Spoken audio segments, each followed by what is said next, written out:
Welcome to special analysis. నేను రమ మండవ. ఈ రోజు అనాలిసిస్ లో భాగంగా మనం తీసుకోబోతున్న టాపిక్ ఏంటంటే అన్నామలైని ఆటలో అరటి పండు చేసింది ఎవరు అని చెప్పేసి నేను టైటిల్ పెట్టడం జరిగింది.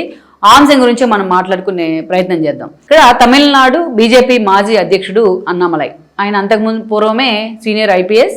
ఆయన ముందుగానే వీఆర్ఎస్ తీసుకుని రాజకీయాల్లోకి ఎంట్రీ ఇచ్చే ప్రయత్నం చేశారు. ఆయనకి బ్యాక్గ్రౌండ్ లో కొంత ఉన్న ఆర్ఎస్ఎస్ భావజాలం కానీ అవన్నీ కూడా ఆయన బీజేపీ వైపు వచ్చేలాగా చేశాయి. బీజేపీలో జాయిన్ అయిన వెంటనే ఆయన నిజంగా బీజేపీకి తమిళనాడులో ఒక హైప్ క్రియేట్ చేయగలిగారు. ఒక వ్యక్తి ఒక వ్యవస్థని మార్చగలడనే చర్చ ఎప్పుడు కూడా డిబేటబుల్ సబ్జెక్టే. అది చేసి చూపించిన వ్యక్తి ఎవరంటే తమిళనాడులో అన్నామలై. ఎందుకంటే బీజేపీకి ఎప్పుడు కూడా ఒక ఫోకస్ సదరన్ స్టేట్స్ లో ఎలాగైనా సోలోగా తమ జెండా పాతాలి అని. అందుకే ఆ ప్లాన్ లో భాగంగానే ఫస్ట్ వాళ్ళు ఫోకస్ పెట్టిన స్టేట్ ఏదంటే తమిళనాడే. జయలలిత మరణం తర్వాత అనేక ప్రయోగాలు చేసింది బీజేపీ. అక్కడ సరైన అధ్యక్షుని పెట్టుకోకుండానే అనేక రకాలుగా ప్రయోగాలు. ఎలాగంటే ఏదైతే పళనిస్వామిని పన్నీర్ సెల్వంతో గేమ్స్ ఆడడం కానీ, శశికళను తీసుకెళ్లి జైల్లో కూర్చోబెడతాం కానీ, సో ఇలాంటివన్నీ చేసి ఇటు ఈ పరిణామాలన్నీ ఆ జయలలితకున్న ఇంపాక్ట్ని పోగొట్టాయి అన్నా డిఎంకే మీద. సో ఈ క్రమంలోనే ఆ రోజు పూర్తిగా డిఎంకే మళ్ళీ అధికారంలోకి వచ్చిన పరిస్థితి ఉంది, పూర్తి జవసత్వాలు నింపుకొని వీళ్ళ కారణంగా. సో అప్పటి నుంచి బీజేపీ కోరిక అలాగే ఉండిపోయింది, తమిళనాడులో తాము ఎంట్రీ ఇవ్వాలి అన్న కోరిక. సో అప్పుడు అలాంటి ఈగర్గా బీజేపీ వెయిట్ చేస్తున్న సమయంలో అన్నామలై పార్టీలోకి రావడం జరిగింది. అన్నామలై ఒక యువకుడు కావడం, అన్నామలై ఒక దూకుడుగా పనిచేయడం, నీతి నిజాయితీలు అనే మాట ఎప్పుడు ఆయన నోట్లోంచి వినిపిస్తూ ఉంటుంది. ఆయన ఆచరణ కూడా అలాగే ఉంటుంది.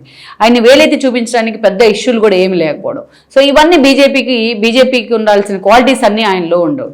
సో అందుకే బీజేపీ నేతలు కూడా, బీజేపీ అగ్రనేతలు సైతం, కేంద్ర పెద్దలు సైతం అన్నామలైని ఆ స్థాయిలో ప్రమోట్ చేశారు. ఏ స్థాయిలో ప్రమోట్ చేశారంటే చాలా తక్కువ సమయంలోనే అన్నామలైకి తమిళనాడు బీజేపీ అధ్యక్షుని కూడా చేయడం జరిగింది ఆ పార్టీ. సో మొత్తానికైతే ఇక అన్నామలైకి తిరుగులేదు. అన్నామలై కానీ ఇప్పుడు దాకా బీజేపీ అధ్యక్షుడిగా ఉండుంటే ఈరోజు కళ్ళు మూసుకొని బీజేపీ కూడా అధికారంలోకి వచ్చిండేది. ఇంత అసెస్మెంట్ కూడా మనకు అవసరం ఉండేది కాదు. అంత హైప్ని క్రియేట్ చేశాడు ఆయన బీజేపీకి.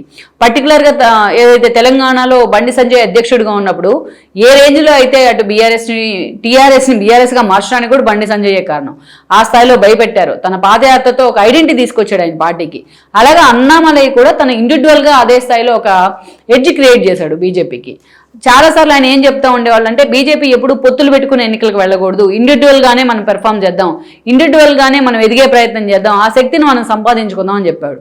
అనర్గళంగా ఆయన మాట్లాడే స్పీచెస్ కానీ, యువతని పూర్తి స్థాయిలో ప్రొవోక్ చేసే ఉండేలాగా ఆయన స్పీచెస్ కానీ, ఇవన్నీ కూడా యువతలో కూడా ఆయనకు మంచి ఇమేజ్ తెచ్చిపెట్టాయి.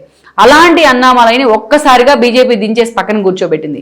ఎలాగైతే మునుగోడు ఉప ఎన్నిక తర్వాత బండి సంజయ్ని తీసేసి అక్కడ కిషన్ రెడ్డిని తీసుకొచ్చారో సేమ్ బీజేపీ పెద్దలు కావాలని చేస్తారా, కొన్నిసార్లు తమ అవకాశాల కోసం కొన్ని అణిగిమణిగి ఉంటారో కానీ అన్నామలై విషయంలో కూడా అలాంటి తప్పే చేశారు. ఎందుకు చేయాల్సి వచ్చింది? అతప్పటి అతన్ని తీసేసి నయనార్ నాగేంద్రను తీసుకొచ్చి అధ్యక్షుడిగా పెట్టడం జరిగింది. అంతటితో ఆగారా అంటే ఈరోజు అతి కీలకమైన ఎన్నికలు జరుగుతూ ఉంటే తమిళనాడులో అన్నామలైకి ఒక టికెట్ కూడా ఇవ్వలేదు ఎక్కడి నుంచి అయినా పోటీ చేయడానికి. ఆయన ఏదో తన తండ్రికి బాగాలేదు, హెల్త్ బాగాలేదు, అందుకే పోటీగా దూరంగా ఉన్నానని చెప్పుకుంటున్నారు కానీ అతన్ని పూర్తిగా పోటీగా దూరంగా ఉండాలి కేంద్ర పెద్దలు ఆదేశించారు. అందుకే ఆయన కామ్గా ఉన్నారు. ఆయన రాజ్యసభగా తీసుకొని ఎలాగైనా కేంద్ర స్థాయిలో వాడుకోవాలని బీజేపీ చూస్తుంది కానీ బట్ తమిళనాడులో పార్టీ పరిస్థితి ఏంటి అన్న చర్చ కూడా ఈరోజు హైలైట్ అవుతా ఉంది. ఇక్కడ అన్నామలై అనే వ్యక్తి వచ్చింది చాలా తక్కువ సమయం అయినా, అదేదో సినిమాలో చెప్పినట్టు ఎప్పుడు వచ్చామన్నది కాదన్నయ్య, బుల్లెట్ దిగిందా లేదా అంటారు కదా, అంత తక్కువ సమయంలోనే అటు డిఎంకేని అదేవిధంగా ఇటు బీజేపీ ప్రత్యర్థి పార్టీలని నిజంగానే వణికించేశాడు ఆయన. అలాంటి వ్యక్తిని హఠాత్తుగా తీసి పక్కన పెట్టింది బీజేపీ. నిజంగా ఆయన ఆటలో అరటి పండుగ చేశారంటే కొద్దిగా చాలా చేశారనే చెప్పుకోవాలి. ఎందుకు జరిగింది, ఏం జరిగింది అంటే బీజేపీ అక్కడ అన్నా డిఎంకేతో పొత్తుల్లో ఉంది. అన్నా డిఎంకేని ఈరోజు పన్నీర్ సెల్వం బయటికి వెళ్ళిపోయినాక పూర్తి స్థాయిలో లీడ్ చేస్తుంది పళనిస్వామి లీడ్ చేస్తున్న పరిస్థితుల్లో పళనిస్వామికి అన్నామలై అంటే ఆ స్థాయిలో ఆయనకి ఇష్టం లేదు, ఆ స్థాయిలో ఆయనకి డైజెస్ట్ కావట్లేదు ఆయన వ్యవహార శైలి. ఎందుకు డైజెస్ట్ కావట్లేదు అంటే వాళ్ళిద్దరిది కూడా కొంగనాడు ప్రాంతం. కొంగనాడు అంటే ఇక్కడ మీకు తమిళనాడులో సినిమాలు ఎంత ఇన్ఫ్లుయెన్స్ చేస్తాయో రాజకీయాలని, కులాలు అంతకంటే ఎక్కువగా ఇన్ఫ్లుయెన్స్ చేస్తూ ఉంటాయి. కుల రాజకీయాలు ఎక్కువగా ఉంటాయి తమిళనాడులో.